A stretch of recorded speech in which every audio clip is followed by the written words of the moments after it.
درود شریف پڑھیے۔ اللهم صل على سيدنا ومولانا محمد وعلى آل سيدنا ومولانا محمد وبارك وسلم۔ الحمد لله رب العالمين والصلاة والسلام على سيد الأنبياء والمرسلين وعلى آله وأصحابه وأزواجه وذرياته ومن تبعهم بإحسان إلى يوم الدين۔ اعوذ باللہ من الشیطان الرجیم، بسم اللہ الرحمن الرحیم۔ محمد رسول اللہ والذین معه اشداء علی الکفار رحماء بینہم تراہم رکعا سجدا یبتغون فضلا من اللہ ورضوانا۔ صدق اللہ العظیم وصدق رسولہ النبی الکریم ونحن علی ذلک لمن الشاہدین والشاکرین والحمد للہ رب العالمین۔ میرے محترم دینی بھائیوں، قرآن کریم کی جو آیت آپ کے سامنے پڑھی، اس آیت میں اللہ تبارک و تعالی صحابہ کرام کی تعریف فرما رہے ہیں کہ صحابہ کی جماعت کون جماعت؟ بھئی بعد میں 5 منٹ کا ٹائم ملے گا، ابھی بیٹھ جائیے، سنت بعد میں پڑھی۔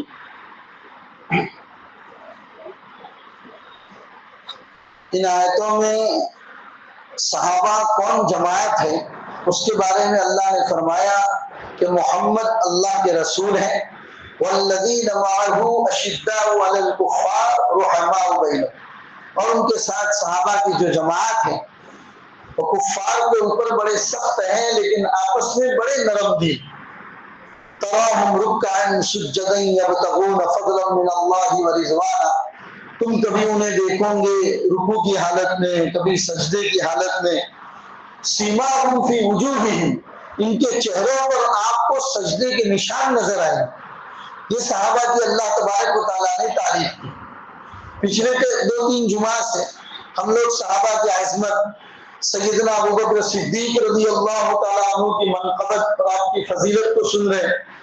گزشتہ جمعہ کو ہم نے حضرت عمر فاروق رضی اللہ تعالیٰ عنہ ان کی عظمت اور منقبت کو سنا، اور آج انشاءاللہ ہم مسلمانوں کے تیسرے خلیفہ حضرت عثمان غنی رضی اللہ تعالیٰ عنہ کی فضیلت اور ان کی منقبت کے بارے میں سنیں۔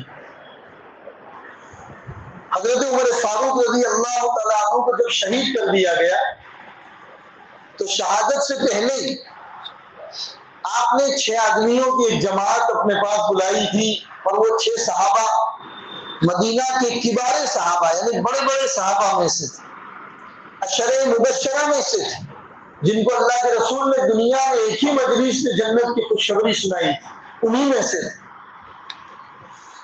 اور حضرت ان 6 لوگوں کے درمیان اس بات کو رکھ دیا کہ میرے انتقال کے بعد تم 6 لوگ آپس میں مشورہ کر کے کسی کو بھی اپنا خلیفہ بنا لینا۔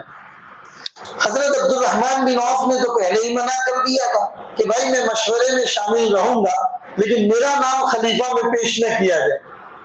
ان کے حضرت عمر نے اپنے بیٹے عبداللہ بن عمر کو یوں کہا تھا کہ بیٹا مشورے میں شامل رہنا لیکن آپ کوئی سرکاری عہدہ یا خلافت کو قبول مت کرو۔ تو ان 6 صحابہ نے مشورہ کر کے حضرت عثمان غنی رضی اللہ تعالیٰ عنہ کو آپ کا اپنا خلیفہ بنایا، اور اللہ نے حضرت عثمان غنی رضی اللہ تعالیٰ عنہ کے ہاتھوں مسلمانوں کو 12 سال تک خلافت سنبھالنے کا موقع دیا۔ حضرت عثمان غنی نے مسلمانوں کی خلافت 12 سال تک سنبھالی۔ حضرت عثمان غنی مکہ کے مشہور قبیلہ بنو امیہ کے رہنے والے تھے۔ عمر میں رسول پاک صلی اللہ علیہ وسلم سے 6 سال چھوٹے تھے، اللہ کے رسول سے 6 سال عمر میں چھوٹے تھے۔ جس زمانے میں نبی پاک صلی اللہ علیہ وسلم نے اسلام کی دعوت لوگوں کو دینا قبول کیا، حضرت ابوبکر صدیق آپ کے ہاتھ پر ایمان لے آئے، تو ابوبکر صدیق نے جن لوگوں کو دین کی دعوت دینا شروع کیا تھا اور ابوبکر کی دعوت پر جن لوگوں نے اسلام قبول کیا تھا ان میں سے عثمان غنی تھے۔ حضرت عثمان غنی حضرت ابوبکر صدیق کی دعوت پر اسلام قبول کیے تھے۔ پہلے سے اپنے گھر کے انتہائی مالدار گھرانے کے سمجھے جاتے تھے۔ مکہ میں جو خاندان، جو قبیلے، جو گھر مکہ کے بڑے مالدار گھر سمجھے جاتے تھے، حضرت عثمان غنی رضی اللہ تعالیٰ عنہ کا گھر بھی ان مالدار گھرانوں میں سے تھا۔ اسلام قبول کرنے سے پہلے بھی کبھی زندگی میں بت کی پوجا نہیں کی، کبھی شراب نہیں پی۔ شرم و حیا آپ کے اندر اتنی زیادہ تھی کہ شرم و حیا آپ کی زندگی کا وصف بن گئے۔ اسی لیے ہم لوگ جمعہ کے خطبے میں تمام صحابہ کا جب نام لیتے ہیں تو حضرت عثمان غنی کا یہ لقب بیان کرتے ہیں کہ یہ کامل الحیا تھا۔ شرم اعلیٰ اعتبار سے اللہ تبارک و تعالیٰ نے آپ کو عطا فرمائی۔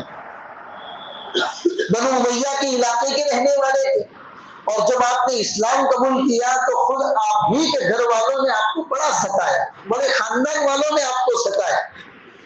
نبی پاک صلی اللہ علیہ وسلم نے کچھ لوگوں کو حبشہ کی طرف ہجرت کرنے کو کہا تھا، اس میں سے حضرت عثمان غنی بھی گئے تھے حبشہ ہجرت کرے۔ جب اللہ کے رسول ہجرت کر کے مدینہ تشریف لے آئے تو عثمان غنی کو حبشہ سے مدینہ بلا لیا۔ تو حضرت عثمان غنی ان لوگوں میں سے ہیں جنہوں نے دو جگہوں کی طرف ہجرت کی، ایک حبشہ کی طرف ہجرت کی، دوسرے مدینہ کی طرف ہجرت کی۔ نبی پاک صلی اللہ علیہ وسلم آپ کا بڑا خیال رکھتے تھے۔ اپنی بیٹی حضرت رقیہ رضی اللہ تعالی عنہا کا نکاح حضرت عثمان غنی سے اللہ کے رسول نے خود پڑھایا، اور حضرت رقیہ کا انتقال ہو گیا تو اپنی دوسری بیٹی ام کلثوم کا نکاح بھی نبی پاک صلی اللہ علیہ وسلم نے حضرت عثمان غنی کے ساتھ کروایا۔ یعنی حضرت عثمان غنی کے نکاح میں یکے بعد دیگرے، ایک کے بعد دوسری، اللہ کے رسول نے دو بیٹیاں حضرت عثمان غنی کے نکاح میں دی۔ اس لیے آپ کا لقب مشہور ہے ذی النورین، ذی النورین بولتے دو نور والا۔ شرم و حیا اتنی تھی حضرت عثمان غنی میں کہ خود نبی پاک صلی اللہ علیہ وسلم اس کا خیال رکھتے۔ حضرت عائشہ صدیقہ رضی اللہ تعالیٰ عنہ خود ارشاد فرماتی ہے، ایک مرتبہ نبی پاک صلی اللہ علیہ وسلم اپنے حجرے میں ٹیک لگا کر تشریف فرمائے۔ اللہ کے رسول کی لنگی آدھی پنڈلی تک اوپر اٹھی ہوئی ہے۔ دروازے پر دستک ہوئی، حضور نے پوچھا من دق الباب، کس نے دروازہ بجایا؟ کہا ابو بکر ہے۔ حضور نے کہا کہ اندر آ جا۔ ابو بکر گھر میں تشریف لائے، اللہ کے رسول ایسے ہی ٹیک لگا کے بیٹھے ہوئے ہیں اور آپ کی لنگی مبارک آدھی پنڈلی کے اوپر۔ تھوڑی دیر کے بعد حضرت عمر تشریف لائے، حضور نے پوچھا کون ہے دروازے پر؟ کہا عمر ہے۔ حضور نے کہا اندر تشریف لیا۔ حضرت عمر گھر میں آئے، نبی پاک صلی اللہ علیہ وسلم ویسے ہی ٹیک لگا کے بیٹھے ہوئے ہیں اور آپ کی لنگی مبارک آدھی پنڈلی تک ہے۔ تھوڑی دیر کے بعد دروازے پر سہبارہ دستخط ہوئی، حضور نے پوچھا کون ہے؟ کہا عثمان غنی۔ تو حضور پہلے اٹھ کے برابر بیٹھ گئے، آپ نے اپنی لنگی کو درست کیا، اور لنگی درست کرنے کے بعد برابر بیٹھنے کے بعد حضور نے فرمایا کہ عثمان اندر آ جاؤ۔ تھوڑی دیر بیٹھے، باتیں ہوئی، چلے گئے۔ حضرت عائشہ نے پوچھا یا رسول اللہ میرے ابا آئے تو آپ اٹھے نہیں، حضرت عمر آئے تو آپ اٹھے نہیں، حضرت عثمان غنی آئے تو آپ پہلے اٹھ کے برابر بیٹھ گئے، آپ نے لنگی کو درست کیا، پھر جا کے عثمان کو اندر آنے کی اجازت دی۔ تو حضور نے فرمایا عائشہ تم جانتی ہو عثمان وہ ہے کہ فرشتے بھی ان سے شرم محسوس کرتے۔ عثمان کی شرم، عثمان کی حیا کا وہ حال ہے کہ آسمان کے فرشتے بھی ان کی شرم کا لحاظ کرتے ہیں۔ اور عائشہ سنو، اللہ تبارک و تعالیٰ خود حضرت عثمان کی شرم کا لحاظ کرتے ہیں، اللہ بھی حضرت عثمان کی شرم کا لحاظ کرتے ہیں، اس لیے میں نے ان کی شرم کا لحاظ کیا۔ یہ تھے حضرت عثمان غنی رضی اللہ تعالیٰ۔ حضرت عمر کی شہادت کے بعد آپ نے خلافت کو سنبھالا اور انتہائی نرم دل تھے، انتہائی نرم دل۔ چنانچہ سن ہجری 6 میں جب صلح حدیبیہ ہوئی، اللہ کے رسول مدینہ سے مکہ عمرہ کے لیے تشریف لے گئے، مکہ والوں نے آپ کو عمرہ کرنے نہیں دیا، مکہ کے باہر روک دیا۔ بات چیت کرنے کے لیے اللہ کے رسول نے حضرت عثمان کو مکہ بھیجا، جاؤ مکہ کے سرداروں سے بات چیت کر کے آؤ۔ تو صحابہ آپس میں باتیں کرنے لگے، ہم کو تو عمرہ سے روک دیا ہے، عثمان بات چیت کرنے کے لیے اندر گئے ہیں، لگتا ہے عثمان تو بیت اللہ کا طواف کر کے آئیں گے۔ جب حضرت عثمان واپس آئے، صحابہ نے پوچھا کہ کیا آپ نے بیت اللہ کا طواف کر دیا؟ حضرت عثمان نے کہا خدا پاک کی قسم، تمام مکہ والے مجھے کہہ رہے تھے کہ تم تو اندر آئے ہو بیت اللہ کا طواف کر لو، میں نے کہا جہاں محمد الرسول اللہ کو روک دیا گیا ہو وہاں عثمان کیسے طواف کر سکتا ہے؟ ایک مرتبہ اللہ کے رسول حضرت عثمان کے گھر پر تشریف لائے، دعوت دی کہ یا رسول اللہ میرے گھر پہ کچھ کھانا پکائے، آپ اپنے صحابہ کی جماعت لے کر میرے گھر پہ تشریف لے آئیے۔ حضور حضرت عثمان کے گھر پہ جا رہے، حضرت عثمان مسجد نبوی سے لے کر اپنے گھر تک اللہ کے رسول کے قدم مبارک کو گن رہے، حضور کے پیروں کی طرف بار بار دیکھ رہے ہیں، 1 2 3 4 یوں کر کے اللہ کے رسول کے قدم مبارک گن رہے۔ جب واپس پہنچے تب بھی قدم مبارک گن رہے۔ حضرت عمر فاروق نے بتایا یا رسول اللہ عثمان آپ کے قدم گنتے تھے، پوچھو تو صحیح بات کیا ہے؟ حضور نے پوچھا عثمان کیا بات ہے، کیوں میرے قدم گن رہے تھے؟ کہا یا رسول اللہ آپ جیسی ہستی میرے گھر پہ آ گئی ہے، میں نے اس وقت تو اللہ سے یہ وعدہ کر لیا تھا مسجد نبوی سے لے کر میرے گھر تک آنے جانے میں رسول پاک صلی اللہ علیہ وسلم کے جتنے قدم مبارک اٹھیں گے آج میں اتنے غلاموں کو آزاد کر دوں، اتنے غلاموں کو بازار سے خریدوں گا اور ان کو آزاد کروں گا۔ بڑے سخی تھے اور سخاوت اتنی کرتے تھے، اور پھر کوئی پوچھتا تو کہتے تھے میرے پاس جو بھی مال ہے وہ دیا ہوا اللہ کی امانت ہے، اللہ کے دی ہوئی امانت کو اسی کے راستے میں دیتا ہوں، میں کون سا بڑا کام کرتا ہوں۔ جب بھی نبی پاک صلی اللہ علیہ وسلم صحابہ کے ساتھ جتنی بھی جنگیں ہوئی ان جنگوں میں جانا ہوتا، کئی مرتبہ آدھی پوری فوج کا خرچہ اکیلے حضرت عثمان غنی اٹھاتے تھے۔ غزوہ تبوک بہت بڑا غزوہ تھا، سخت گرمیوں کا زمانہ، حضرت اللہ کے رسول نے مسجد میں اعلان کروایا بھائی تبوک جانا ہے، مدینہ سے بہت دور ہے، لہذا سامان کی تیاری کرو۔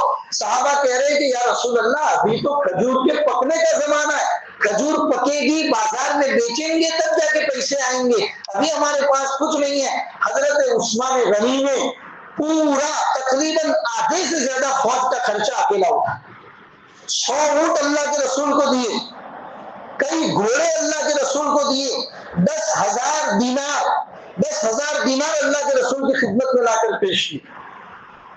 روایتوں میں واقعہ لکھا ہے، عید کا دن ہے، اللہ کے رسول عید کی نماز پڑھانے کے لیے گھر سے تشریف لے جا رہے، ماں عائشہ نے پوچھا یا رسول اللہ آپ جانتے ہیں کہ عید کا دن ہے، یتیم بیوائیں آج ہمارے گھر پہ آتی ہیں اور ہم ان کو کچھ نہ کچھ دیتے ہیں، آپ کچھ دے کر تو جائیے تاکہ ہم گھر کے اندر کچھ پکا لیں، یتیم بیوائیں ہمارے گھر پہ آئے تو ان کو کچھ کھلائے۔ رسول اللہ نے فرمایا کہ عائشہ تم جانتی ہو کہ دینے کے لیے ابھی میرے پاس کچھ نہیں ہے، میں کیا دوں تمہیں، میرے پاس کچھ ہے ہی نہیں۔ اللہ کے رسول مسجد نبوی میں عید کی نماز پڑھانے کے لیے تشریف لے گئے، حضور عید کی نماز پڑھا کر جب واپس آئے تو دیکھا کہ تمام ازواج مطہرات کے گھر میں بہترین کھانے پک رہے۔ حضور نے پوچھا بھائی کہاں سے سامان آیا؟ کہنے لگے یا رسول اللہ آپ جیسے ہی تشریف لے گئے حضرت عثمان غنی تمام ازواج مطہرات کے گھر پہ ایک اور سامان سے لگا ہوا ہر ایک ازواج مطہرات کو گھر پہ دے کے گئے تاکہ یتیموں کو، مسکینوں کو، بیواؤں کو کھلانے پلانے کا انتظام کیا جائے۔ اللہ کے رسول نے ہاتھ اٹھائے اور کہا کہ یار ہاتھ اٹھا کر دعا کر رہے یا اللہ عثمان کے حساب کتاب کو آسان فرمائے، اے اللہ عثمان کے حساب کتاب کو آسان فرمائیے۔ صحابہ نے ایک مرتبہ ایک صحابی نے خواب دیکھا کہ محشر کا میدان لگا ہوا ہے، اللہ تبارک و تعالیٰ جلوہ افروز ہے، ہر ایک سے حساب کتاب ہو رہا ہے، ابو بکر سے ہوا، عمر سے ہوا، ان کے حساب کتاب میں دیر بھی لگی، جیسے حضرت عثمان کی باری آئی ان کا حساب بہت ہی جلدی ہو گیا اور جنت میں داخلہ مل گیا۔ وہ صحابی صبح اٹھ کے حضور سے پوچھتے یا رسول اللہ عثمان کا حساب کیسے آسان ہو گیا؟ تو اللہ کے رسول نے فرمایا میں نے دعا کی تھی اللہ سے، اے اللہ عثمان کے حساب کو آسان فرما۔ جب تک زندہ رہے اپنے خاندان کا کوئی بھی غریب، کوئی بھی مسکین، کوئی بھی یتیم، کوئی بھی بیوہ ایسی نہیں تھی کہ جن کے گھر کا خرچہ اکیلے حضرت عثمان نے اٹھاتا۔ یہ تمام صفات سے اللہ نے حضرت عثمان غنی کو نوازا۔ قبر کا تذکرہ، قبرستان کا تذکرہ آپ سن نہیں پاتے۔ کہتے تھے اللہ کے رسول کی مجلس میں اگر موت کا تذکرہ آتا، قبرستان کا تذکرہ آتا اور قبر کا تذکرہ آتا تو حضرت عثمان غنی اتنا روتے تھے کہ آنسوؤں کی لڑیاں آپ کی داڑھی مبارک سے تر ہو کے نیچے زمین کے اوپر آنسو گرا کرتے۔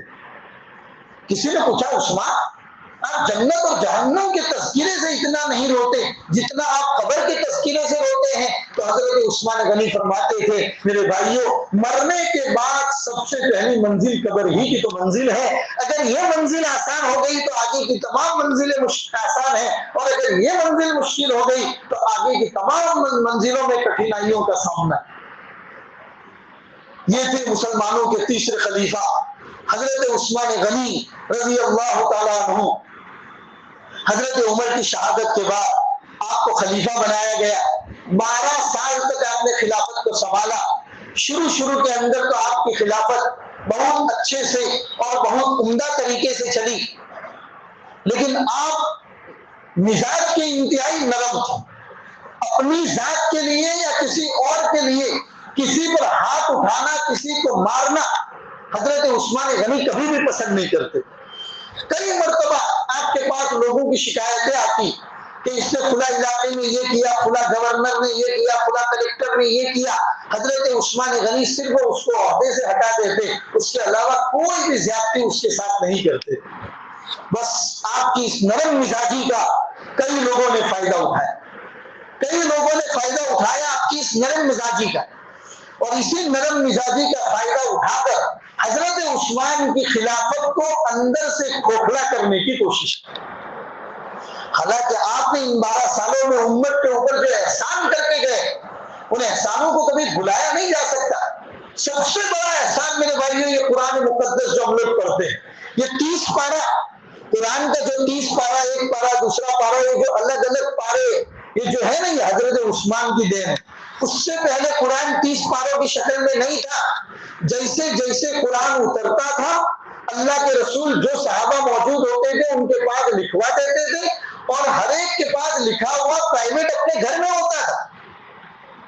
اللہ کے رسول کی دنیا سے پردہ فرما جانے کے بعد ویر مونا کے اندر 80 حافظوں کو دھوکے سے جب شہید کر دیا گیا تو ابوبکر صدیق نے اس قرآن کو جمع کروایا کہ جس کے پاس جو بھی قرآن کی آیت، چاہے کپڑے کے چتھڑے پر ہو، چاہے پتھر کی سیل پر ہو، چاہے درخت کی کھال کے اوپر ہو، جس کے پاس لکھی ہوئی ہو وہ آیت حضرت ابوبکر صدیق کو جمع کرا دی۔ یوں کر کے ابوبکر صدیق نے پورا قرآن ایک تھیلے کے اندر جمع کر دیا تھا۔ اس تھیلے میں پتھر بھی ہے، اس تھیلے کے اندر درخت کی چھال بھی ہے، اس تھیلے کے اندر جانور کا چمڑا بھی ہے، سب کچھ ہے جس کے اوپر قرآن لکھا ہوا ہے۔ اور یہ قرآن میں جو زبر زیر پیش ہم کو نظر آتا ہے وہ سب کچھ نہیں تھا۔ نقطہ با کے نیچے ایک نقطہ، تا کے اوپر 2 نقطے، کچھ نہیں تھا قرآن میں۔ عرب کو اس کی ضرورت نہیں تھی زبر زیر پیش کی، یہ زبر زیر پیش کی ضرورت تو ہم کو تھی۔ حضرت عثمان نے اپنے زمانے میں وہ تھیلا حضرت عمر کی بیٹی حضرت حفصہ کے گھر میں رکھا ہوا تھا، حضرت عثمان نے وہ تھیلا منگوایا اور قرآن کو مرتب کروایا، کیونکہ حضرت عثمان کے زمانے میں آذربائیجان اور آرمینیا کی جنگ ہوئی۔ اور آپ کو میں بتا دوں کہ اللہ نے قرآن کو 7 طریقوں پر اتارا۔ ہم لوگ پڑھتے ہیں مالکی یوم الدین، تو اس کو ملکی یوم الدین بھی پڑھا جاتا ہے، لیکن جس کو پتا ہو وہ پڑھے نا، پتہ ہی نہیں ہوگا تو کیسے پڑھے گا؟ 7 طریقے سے اللہ نے قرآن کو اتارا ہے۔ اسلام جب پھیلا آرمینیا اور آذربائیجان کی جنگ کے موقع پر کسی نے دیکھا کہ لوگ اپنی بات کو، مالک والے اپنے کو صحیح کہہ رہے، ملکی یوم الدین کو غلط کہہ رہے، ملکی یوم الدین والے اپنے کو صحیح کہہ رہے، مالکی یوم الدین کو غلط کہہ رہے، آپس میں لڑ رہے ہیں اور نوبت جنگ تک پہنچ گئی۔ کسی نے حضرت عثمان کو مدینہ میں شکایت پہنچائی، حضرت عثمان نے اسی وقت امیر معاویہ کو خط لکھا، اور جو صحابہ اس وقت موجود تھے جنہوں نے قرآن اترتے وقت قرآن کو لکھا تھا، ان تمام صحابہ میں سے 40 صحابہ کی جماعت بنائی اور قرآن کو جمع کروایا، اور تمام آیتیں کس انداز سے اتری تھی، کب اتری تھی، اس آیت کا شان نزول کیا ہے، اللہ نے یہ آیت کیوں اتاری تھی، کتنی اتاری تھی، کب اتاری تھی، ان تمام چیزوں کو مد نظر رکھتے ہوئے قرآن کو 30 پاروں میں 114 صورتوں میں تقسیم کیا اور اس کو 30 پاروں کی شکل میں بنا کر ایک قرآن مکمل تیار کیا. پھر اس کی 7 کاپیاں کروائی، ایک مکہ میں، ایک مدینہ میں، ایک الجزائر میں، ایک شام میں اور ایک مصر میں. اس طریقے کی 7 کاپیاں پورے 7 علاقوں میں پھیلائی اور کہا کہ اسی کی کاپی بنا بنا کر تم لوگ قرآن کو پھیلاؤ. یہ حضرت عثمان کی دین ہے. یہ اتنا بڑا احسان ہے امت کے اوپر میرے بھائیوں کہ جو قرآن 30 پاروں کی شکل میں ہمیں جو ملا ہے وہ حضرت عثمان ہی کی وجہ سے ملا. امت کو بڑا احسان ہے ان کا. بہرحال حضرت عثمان کے 12 سال اور 12 سال کے بعد کس طریقے سے آپ کے خلافت کو ختم کرنے کی کوشش کی گئی، یہ ایک لمبی بات ہے، لمبی کہانی ہے اور ایک لمبی تاریخ ہے آپ کی. اس کو انشاءاللہ ہم آئندہ جمعہ کو پڑھیں گے. اس جمعہ کو 5 منٹ آپ کے لیے کچھ ضروری آپ کو اعلان کر دوں. جیسے کہ جمعیت علماء کی طرف سے بھروچ کی تمام مسجدوں میں آج یہ کوشش کی گئی ہے کہ آپ کو یہ اعلان پڑھ کے سنایا جائے. خاص طور پر ہمارا نوجوان طبقہ رات کو دیر تک جاگتا ہے، ٹائم پاس کرتا ہے، 1 بجے 2 بجے تک سونا، جاگتے رہنا، ٹائم پاس کرنا اور پھر صبح دیر تک سوتے رہنا. فجر کی نماز بھی جاتی ہے اور اس کے علاوہ کئی اور نقصانات. لہذا میرے نوجوان بھائیوں آپ یاد رکھو، نوجوان جو ہوتا ہے کسی بھی قوم کا قیمتی سرمایہ ہوتا ہے. جس قوم کا نوجوان بگڑ گیا وہ امت ہی برباد ہوگی. جس قوم کا نوجوان ہائی ایجوکیشن یا اپنے آپ کو عمدہ بنانے کے اندر پیش کیا وہ قوم سنور جاتی ہے، اس قوم کا مستقبل، اس کا فیوچر روشن ہو جاتا ہے. لہذا میں خاص طور پر میرے نوجوان بھائیوں کو یہ بات بتانا چاہتا ہوں کہ رات کو جلدی سونے کے حدیث میں بھی بڑے فضائل ہیں، صبح جلدی اٹھنے کے حدیث میں بھی بڑے فضائل ہیں. نبی پاک صلی اللہ علیہ وسلم رات کو عشاء کے بعد جلدی سونے کی تاکید کیا فرمایا کرتے تھے. رات کو عشاء کے بعد جاگ کر قصہ کہانیاں کرنا یا کھانے پینے کی پارٹیاں کرنے سے اللہ کے رسول خود منع فرمایا کرتے اور صبح جلدی اٹھنے کی تاکید کیا کرتے. اس لیے اسلام میں جلدی سونے کی بڑی تاکید ہوئی ہے. یہ عمدہ عبادت کے لیے انتہائی اہم چیز ہے، لہذا اس کی طرف دھیان رکھیں. حدیث کے علاوہ سائنٹیفک طریقے سے رات کو جلدی سونے کے بھی بڑے فائدے ہیں، صبح جلدی اٹھنے کے بھی بڑے فائدے. رات کو جو لوگ جلدی سو جاتے ہیں ان کو ذہنی سکون ملتا ہے، صبح کا وقت پرسکون ہو جاتا ہے، دماغ تازہ رہتا ہے اور دن بھر کام کرنے کا ایک طرح کا جذبہ ان کے اندر پیدا ہوتا ہے. اور پھر ہوتا کیا ہے، عبادت، روحانیت، فجر کی نماز، تلاوت قرآن کے لیے وقت بہترین ملتا ہے اور دل کو سکون ملتا ہے. وقت کی بہترین منصوبہ بندی ہوتی. جو لوگ رات کو جلدی سو جاتے ہیں صبح اٹھ کے پلاننگ کرتے ہیں، دکان پہ جانا ہے، کیا کام کرنا ہے، آج نیا سامان خریدنا ہے، مارکیٹ میں ٹکے رہنے کے لیے کیا کرنا ہے، کیا نہیں کرنا. خاص طور پر کاروباری بھائی زیادہ ہے اس لیے میں بات کہہ رہا ہوں. آپ اپنے کاروبار کی جو پلاننگ کرنا چاہتے ہیں آپ کا پلان اس وقت ہی سکسیسفل ہوگا جب آپ کا دماغ آپ کو ساتھ دے گا. پتا چلا رات کو 2:30-3 بجے آ کے سوئے ہیں، صبح 9 بجے اٹھے ہیں، آپ کا دماغ ہی آپ کو ساتھ نہیں دے رہا ہے، آپ اپنے کاروبار کی کیا پلاننگ کریں؟ کبھی بھی پلاننگ نہیں کر سکتے. وقت کی بہتر منصوبہ بندی ہو سکتی ہے، صحت میں بہتری ہو سکتی ہے، یہاں تک کہ انسان کی یادداشت بڑھتی ہے. اور جو لوگ رات کو دیر سے سوتے ہیں ان کے نقصانات بھی سن لو. جو لوگ دیر سے سونے کے عادی ہوتے ہیں سلولی آہستہ آہستہ ان کی نیند کم ہو جاتی ہے، ان کو نیند نہ آنے کی شکایت پڑ جاتی ہے اور تھکن ہمیشہ پورے دن ان کو تھکن رہتی ہے. پھر ڈاکٹر کے پاس جا کے کہتے ہیں B12 کا ہم کو یہ کروانا ہے نہ وہ کروانا ہے، اس کا چورن کھانا ہے وغیرہ کرنا ہے. صحت کے مسائل پیدا ہوتے ہیں، دل کی بیماریاں پیدا ہوتی ہیں. شوگر آنے کی جتنی وجوہات اور ریزنز بتائے جاتے ہیں اس میں سے ایک ریزنز یہ بھی ہے کہ آدمی اپنے جسم کو پوری نیند نہیں ملتی. جب جسم کو نیند نہیں ملے گی تو شوگر آنا طے ہے، موٹاپا بڑھتا ہے، یہاں تک کہ انسان کے اندر ہارمونیس نام کے جو جراثیم ہوتے ہیں اس میں بھی دن بدن کمی آ جاتی ہے، اس کا خطرہ بڑھتا ہے اور انسان کو ایک دن ہارٹ اٹیک تک لے جاتا ہے. ہارٹ اس کو ساتھ نہیں دیتا ہے. پھر نیند کی کمی کی وجہ سے انسان ڈپریشن میں چلا جاتا ہے، ذہنی دباؤ بڑھتا ہے، صبح اٹھ کے بیوی بچوں پہ بھی چلاتا ہے، دکان میں آ کے نوکر چاکر کے اوپر بھی چلاتا ہے، کیونکہ اس کا دماغ اس کو ساتھ نہیں دے رہا ہے، اس کے جسم کو سکون ہی نہیں پہنچا ہے. لہٰذا میرے بھائیوں یادداشت اور توجہ کی کمی آہستہ آہستہ اس کے اندر آ جاتی ہے. اور جو لوگ رات کو سوتے ہیں صبح جلدی اٹھتے ہیں، فجر کی نماز ادا کرتے ہیں، رسول پاک صلی اللہ علیہ وسلم کا ارشاد ہے فجر کی نماز ادا کرنے والا اللہ کی پناہ میں آ جاتا ہے، فرشتے اللہ کے سامنے اس کی گواہی دیتے ہیں کہ اس نے تیرے فجر کی نماز پڑھی ہے، اور آپ فجر کی نماز نہیں پڑھتے ہیں، اللہ سے غداری کر کے اللہ کے پاس روزی مانگنے جاتے ہو، اللہ کہاں سے روزی دے گا؟ لہذا میرے بھائیوں، نوجوانوں کو آج کا پیغام یہی ہے، خود پہلے اس پر عمل کریں، پھر اپنے فرینڈ سرکل میں اس بات کو چلائے کہ رات کو جلدی سو جاؤ، صبح جلدی اٹھو۔ اپنے آپ کو اس معاشرے کا ایک اچھا انسان بنانا چاہتے ہو، کتنے کرائم، کتنی برائیاں، کتنی بری عادتیں، ان تمام چیزوں سے آپ اپنے آپ کو بچانے والے بنیں گے۔ اللہ ان باتوں پر ہمیں عمل کی توفیق عطا فرمائے۔ دوسرا ضروری اعلان یہ تھا، جو لوگ صاحب استطاعت ہے، صاحب حیثیت ہے، اللہ نے جن کے اوپر حج فرض کر دیا ہے، میرے بھائیوں حج کے معاملے کے اندر آپ کو کمی بیشی نہیں کرنا چاہیے۔ یہ نہیں کہ بچوں کو سیٹل کر لوں، بچوں کی شادیاں کروا لوں پھر حج کرنے کے لیے جاؤں گا۔ اسلام کے اندر بچوں کو سیٹل کرنا یا اپنا گھر بنانا یہ ریزن نہیں ہے حج سے رکنے کے لیے۔ حج سے رکنے کے لیے یہ ریزن اللہ کے وہاں قابل قبول نہیں، لہذا حج کی تیاری کریں۔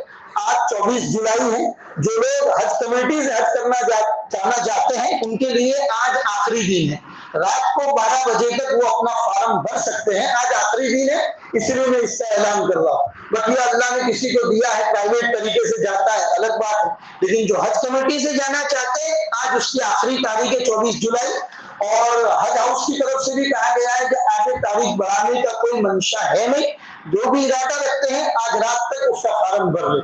اللہ تبارک و تعالیٰ آپ کے حج کو قبول فرمائے اور سہولیات پیدا فرمائے۔ تیسرا اعلان یہ تھا، ہمارے مؤذن صاحب جو عبد الغفار بھائی ہیں، کچھ دن پہلے ان کے سالو بھائی کا انتقال ہو گیا، جو ہمارے دائرہ ارکان ہی کے مصلی تھے، یہاں آتے تھے نماز پڑھنے کے لیے، اچانک ہارٹ اٹیک آیا اور ان کا انتقال ہو گیا۔ ان کی بیوی جو تھی وہ عدت میں بیٹھی ہے، اور سیڑھی سے اترتے ہوئے وہ بھی بیچاری دوسرے ہی دن گر گئی، اور پورا فریکچر آیا ہوا ہے، ہیلنگ ٹچ میں ان کا آپریشن بھی ہوا ہے، رشتہ داروں نے خرچے کا انتظام بھی کیا ہے۔ عبد الغفار بھائی جو ہمارے مؤذن صاحب ہیں وہ بھی ان کے رشتہ دار ہیں، وہ چاہتے ہیں کہ آپ اعلان کر دو، آپ لوگ اپنے زکوٰۃ صدقہ للہ وغیرہ کے ذریعے امداد کریں تاکہ ان کا آپریشن کی سہولت ہو جائے۔ اللہ تبارک و تعالیٰ ان باتوں پر ہمیں عمل کی توفیق عطا فرمائے۔ وصلی اللہ علی النبی الکریم وعلی آلہ واصحابہ اجمعین برحمتک یا ارحم الراحمین۔